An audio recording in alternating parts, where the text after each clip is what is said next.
కార్తీక పురాణంలో 10వ కథ అజామిళుడి గత జన్మ కథ. యమభటులను అక్కడి నుంచి పంపించి వేసిన యమధర్మరాజు అజామిళుడు గురించి ఒక్కసారి ఆలోచన చేస్తాడు. అసలు ఈ అజామిళుడి గత జన్మ ఏంటి అనేది ఆయన దివ్యదృష్టితో చూస్తాడు. సౌరాష్ట్ర ప్రాంతానికి చెందిన ఒక బ్రాహ్మణుడు శివాలయంలో అర్చకుడిగా పనిచేస్తున్నాడు. అయితే ఆయన దృష్టి శివుడిపై కాకుండా ఇతర వ్యామోహాలపై ఎక్కువగా ఉండేది.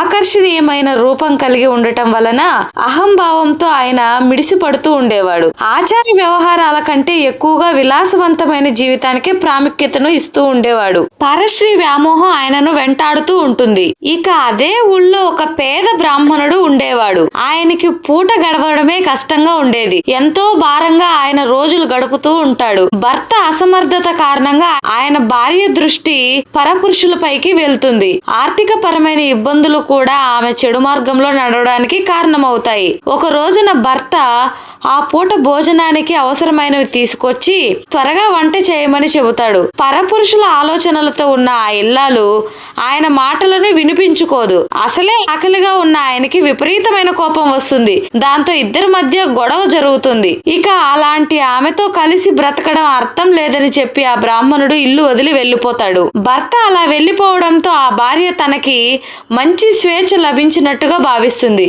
మరింతగా ఆమె పరపురుషులను ఆకర్షించే ప్రయత్నం చేస్తూ రోజులు గడుపుతూ ఉంటుంది. అలాంటి ఆమె చేత ఆ అర్చకుడు ఆకర్షింపబడతాడు.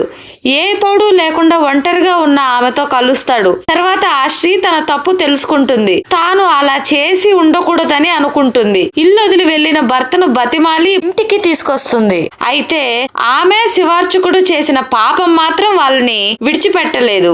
ఆ బ్రాహ్మణుడు తాను చేసిన పాపానికి గాను ఈ జన్మలో ఆచార భ్రష్టుడైన అజామిళుడుగా జన్మిస్తాడు. ఆ బ్రాహ్మణ శ్రీ ఈ జన్మలో ఒక నీచ కుటుంబంలో జన్మిస్తుంది. జాతక దోషాలు ఉండటం వలన ఆ అమ్మాయిని తల్లిదండ్రులు ఒక దాసీకి ఇచ్చేస్తారు. ఆమె పెంచడం వలన ఆ అమ్మాయి కూడా దాసి అవుతుంది. ఆ దాసి వ్యామోహంలో పడిన అజామిళుడు అనేక పాపాలు చేస్తాడు.